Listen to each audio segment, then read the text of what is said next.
Okay, guys, welcome. Welcome to our first webinar about blockchain and smart contracts. What I could see in the Adobe Connect room is that we have already 35 participants. Excellent, you are most welcome. Today we promised you to explain the concept of blockchain and smart contracts, and well, that's quite challenging to do it within 30 or 45 minutes. Let's see if it works. Well, if I'm speaking about we, I'm speaking about Rainer sitting in Bielefeld, Lukas sitting in Brno, and Ermo sitting in Tallinn, Estonia. So we have to hand over every time, and hopefully the technology works as well. Okay, let's start with the blockchain. Last week I read an article in Bloomberg that Samsung jumps on the blockchain bandwagon. That's quite interesting because Samsung is a big company, they have a really big supply chain, and they would like to save 20% shipping costs. And that's really excellent, 20% lower shipping costs based on a $10 billion blockchain.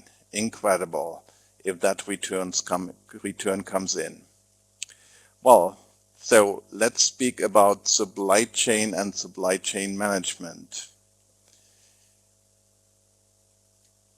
Supply chain means, well, the client first. The client is giving the information to the retailer and the ordering some product, the retailer ordering with the flow of information the product from the wholesaler and so on to the different suppliers, and the suppliers 1 to 4 might have suppliers as well, A, B, C, D. Well, the flow of information is not totally optimal because you could suppose that every one of these stakeholders have their own data silo, which means you have several interfaces of data transfer. Probably they have different types and different structure of data and different means of communication, and there's no standard for data recording, which means everything is in a silo. Well, that slows down the information flow, and you need to convert the data types. It is expensive, and you have no online up-to-date data. Well, beside that, you need high monitor and control costs and no flexibility. If the flow of information is not optimal, well, that means that the flow of material is as well not optimal, which means the lack of reliable and up-to-date information leads to a high inventory cost, less just-in-time production losses, and maybe it increases the logistic costs. If the material flow is not optimal, the payment flow, which has the different direction, is as well not optimal, which means all the banking business is bad, meaning you have a lack of reliable information that leads to a delay in payments. It increases the credit risk, you are lacking liquidity, and you have to use short-term loans.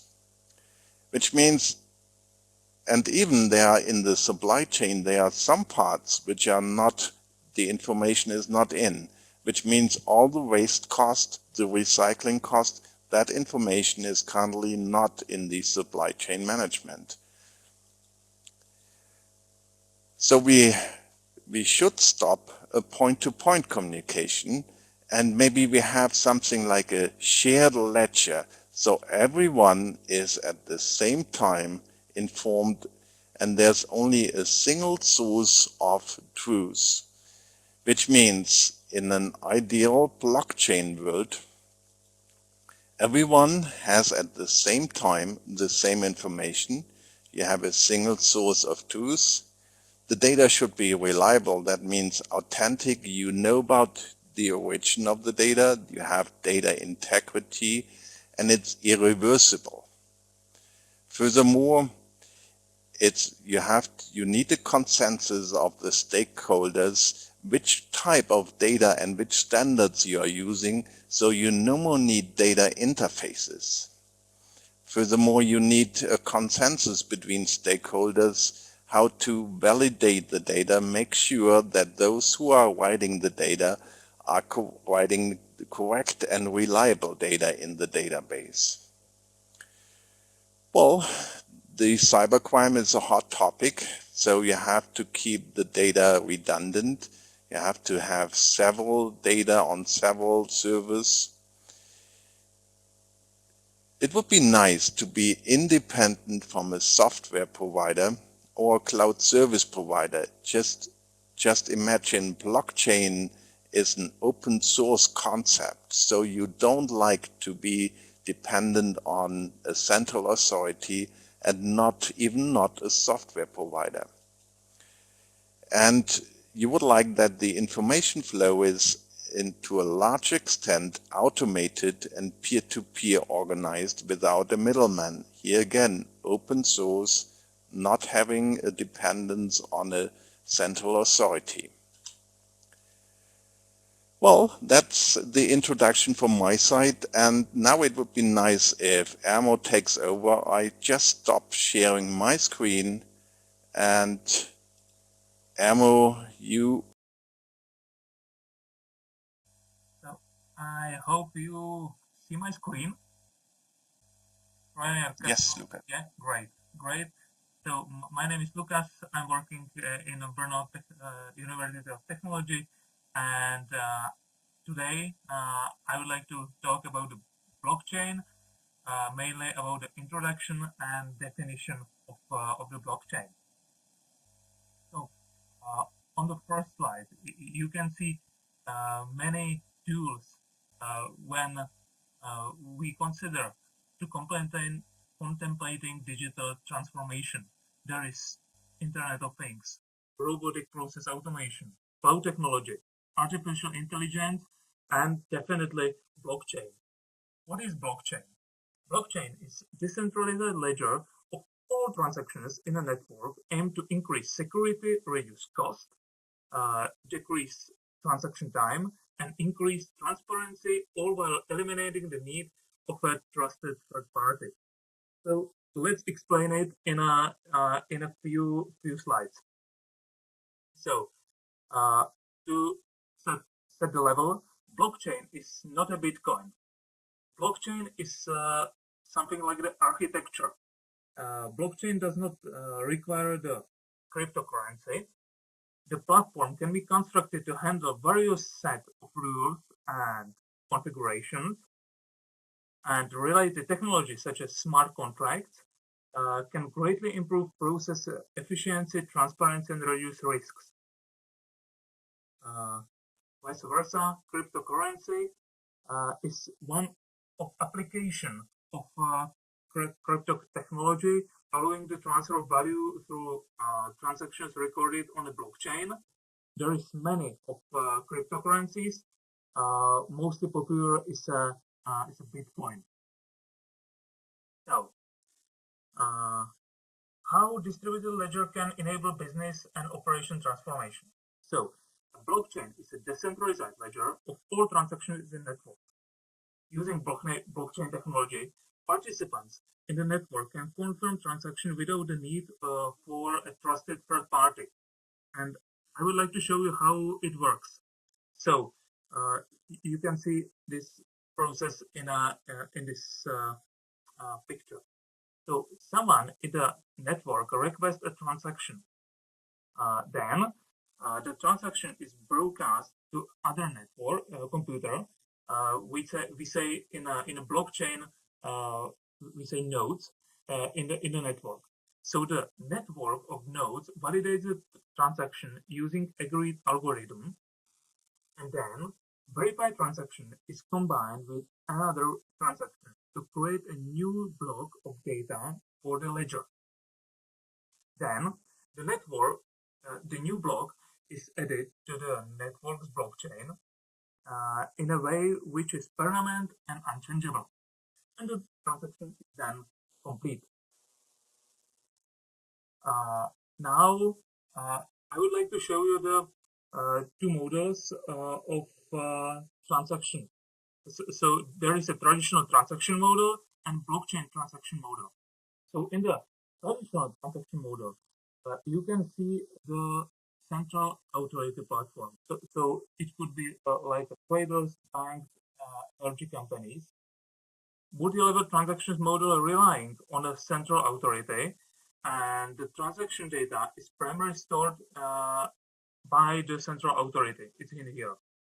And there is quite a big difference in a blockchain transaction model. You can see there are providers and customers. The transaction in the blockchain are carried out directly between providers and their customers. All transactions data is stored on a distributed blockchain, which with all relevant information being stored identically on the computers of all participants.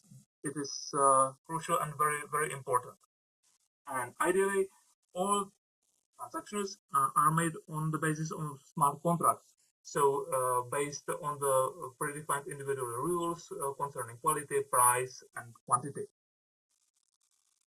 Now, I would like to show you the whole blockchain process. So, provider agree a transaction.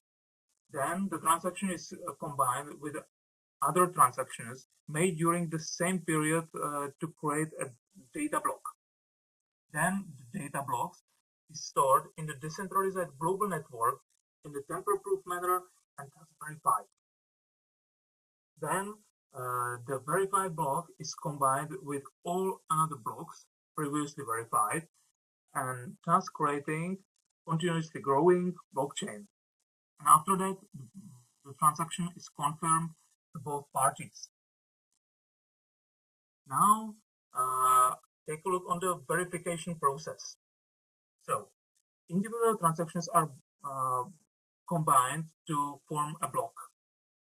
Then, the data combined in each block is verified using algorithm that only produce the correct hash only if the right combination is found. And finally, the new block is added at the end of the continuously growing blockchain. The data stored on each blockchain across all blocks is continuously verified. At the end of the presentation, I would like to show you the blockchain ecosystem and how the blockchain ecosystem is leveraging the following technological advancements to drive digital marketplaces. So, as a technological advancement, we have chosen the distributed ledger, cryptographic, consensus, and smart contracts.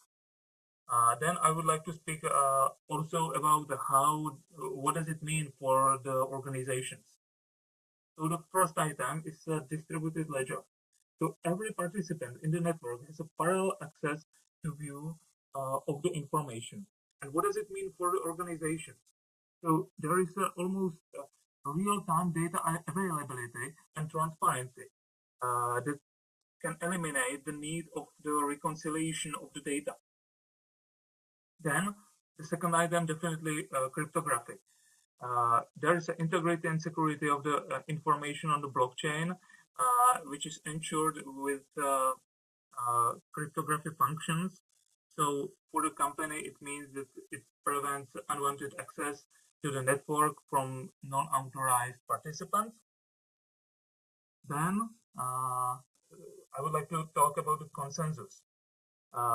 Verification is archived by participants confirming changes with one another, replacing the need for a third authority to authorize transactions.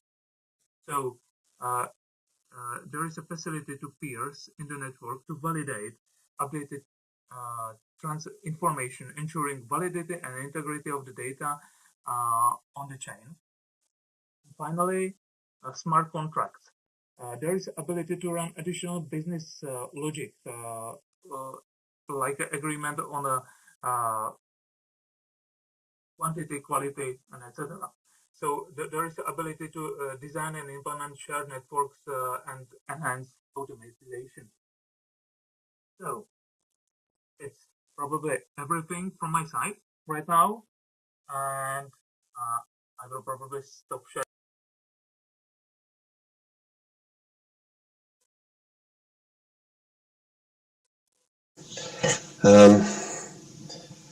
I wanted to talk a little bit about smart contracts, which is part of our next target. Smart contracts are basically, by definition, a piece of code which acts like a shared ledger for bookkeeping system, but the speciality of this system is that it can interact independently, send or receive money without direct order of somebody.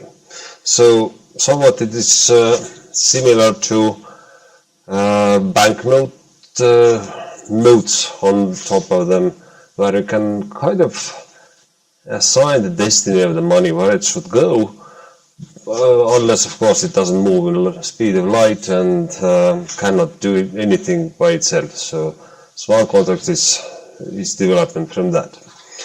So it's a program which is executed in a way as in blockchain way, where network of miners or group of witness should reach into consensus whether to accept this transaction or contract, and the history is updated on the blockchain accordingly.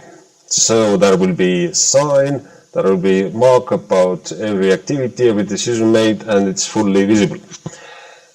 And how users interact with contracts by sending signed messages, and these are also sent to cryptocurrency network and are saved for the future users. And what's the motivation of these people to run these kind of networks? These miners, they just get some share of it, so their work will be also rewarded. So if there is a smart contract, it states something about the value inside the smart contract, which can be transferred in case of agreement, and also some information which resembles of the state, and it can form this kind of change where one smart contract can invoke another smart contract, or it can be done by other user. So and if the code, smart contract code is executed, the contract might read or write from its storage, and it can also change the value inside the contract storage. What are the key properties of the smart contract? It's autonomous. It's you can pre-program and then just leave it there, and then it acts without direct interference. That makes it very convenient.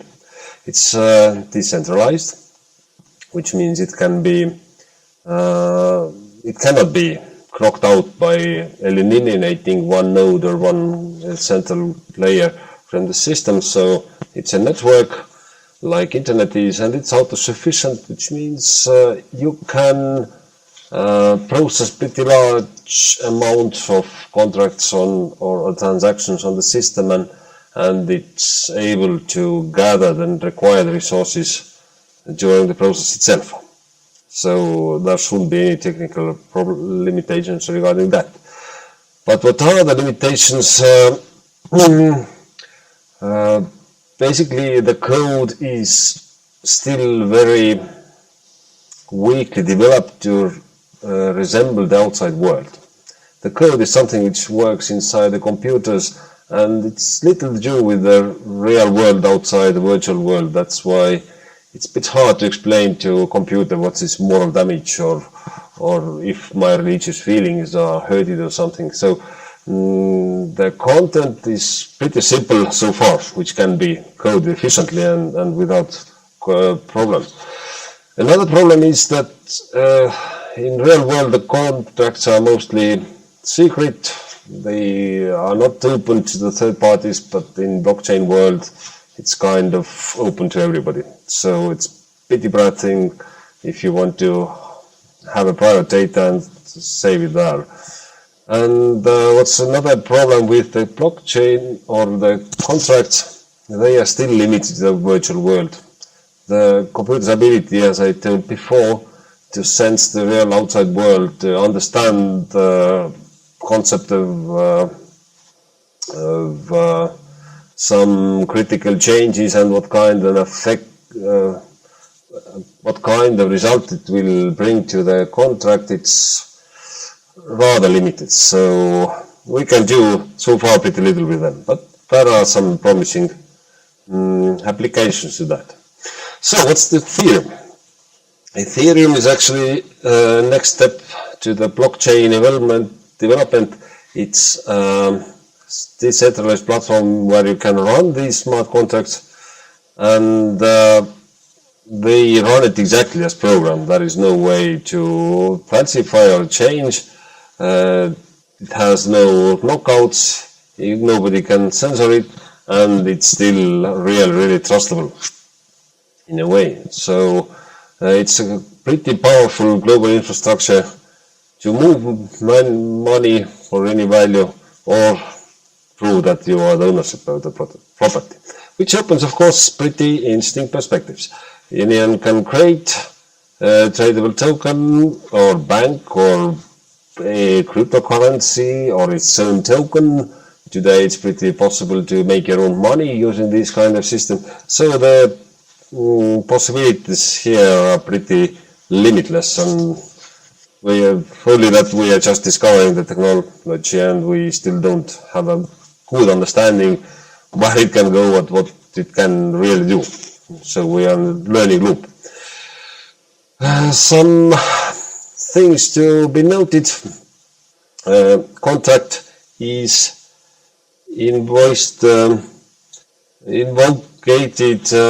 whenever it receives the transaction from a user. But one thing which needs to be remembered is a gas. The point is that you can misuse the smart contract technology, and for this purpose there is certain fee for running these smart contracts applications or codes.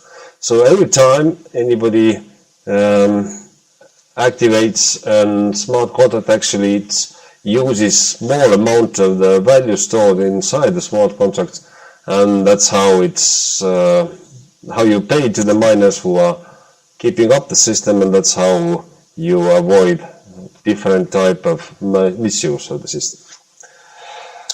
And finally, to give you some understanding or see what the contract itself is, I will give you a small example in formal code. Let's assume that Paul and Tina are two players who want to play on the stock market against each other.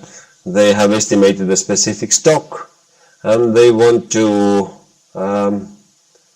play against each other who will win. So they will create a small contract between two participants, Paul and Tina. They will define two variables, which is deadline, when the contract is supposed to execute, and what is the certain value of the stock in the future, which should be monitored. Then there is a specific function to determine the outcome of the smart contract, and usually the blockchain is also provided these timestamp services, so it knows exactly what is the current time, and when the deadline is reached, there will be inquiry from the third trusted party who will give the exact price of that time of certain stock.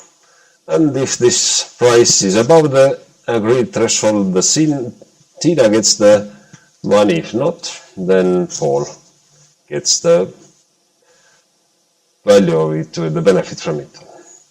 So and some little shifts if there is a need, which was used to put together. That should cover it now. Thank you for the listening.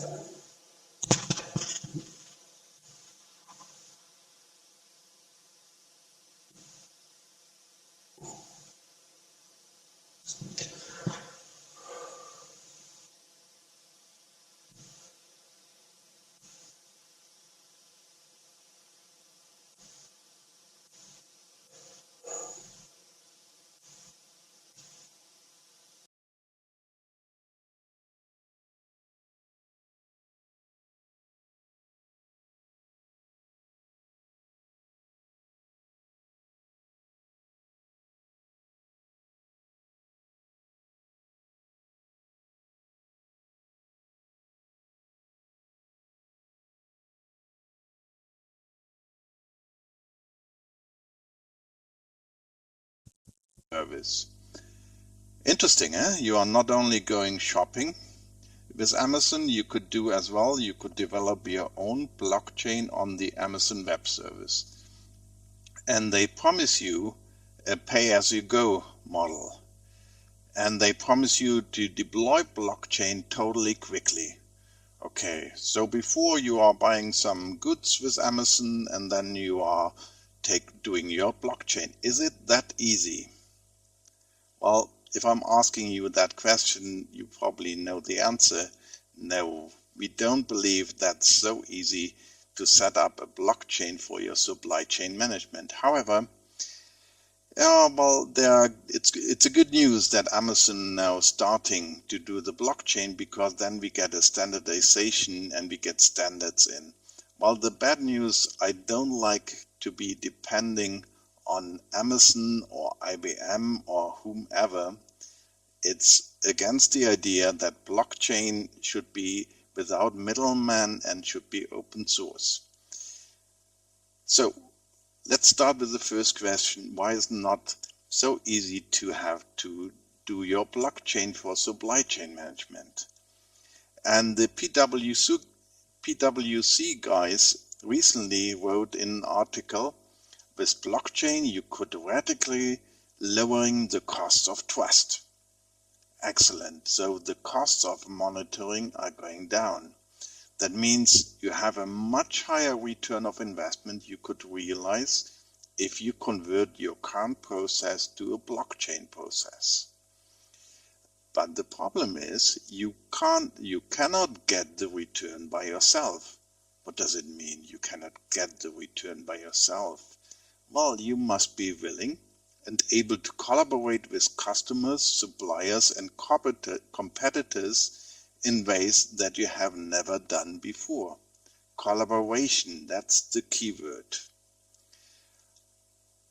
That's a quote from PwC. And that's the real problem we have.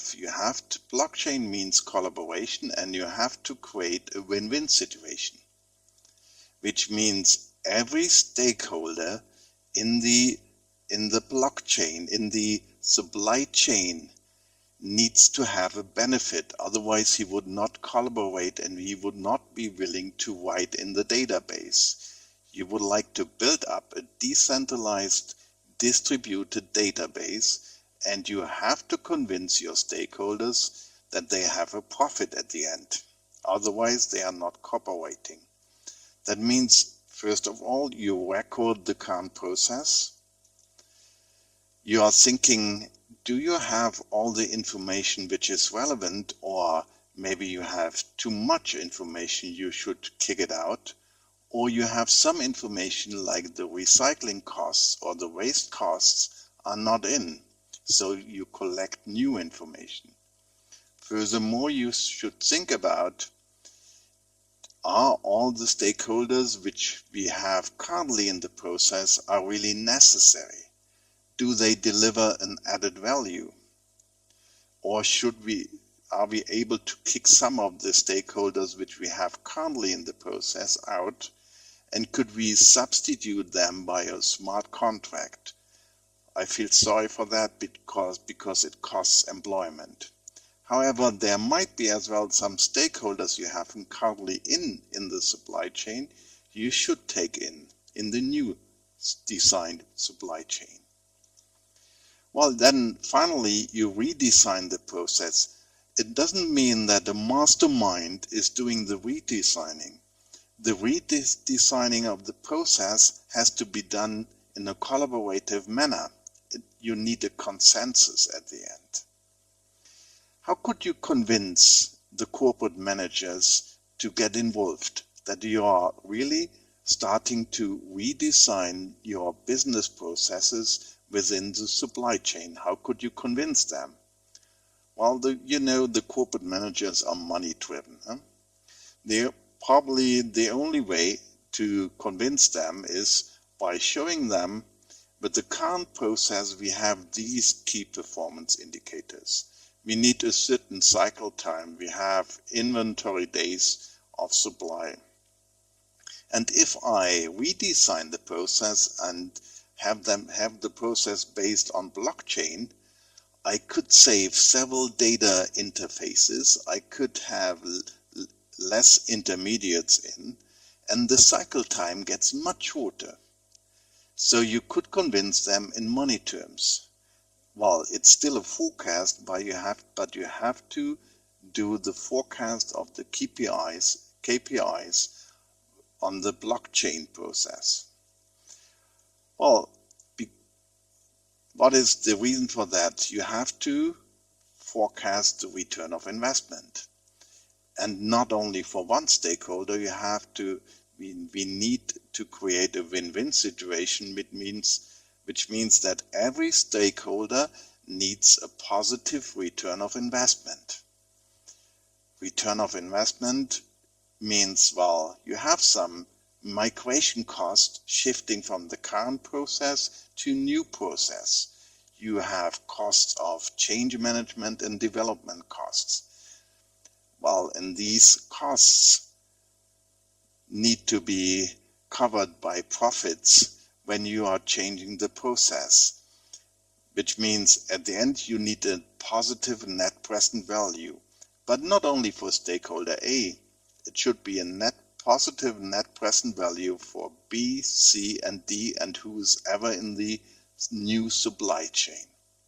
Otherwise, you can't convince these stakeholders, and that's the way you are creating a win-win situation.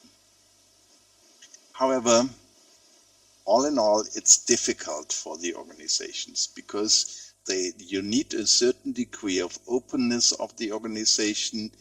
It's an open source approach, which is they are not used, the corporates are not used to have an open source approach.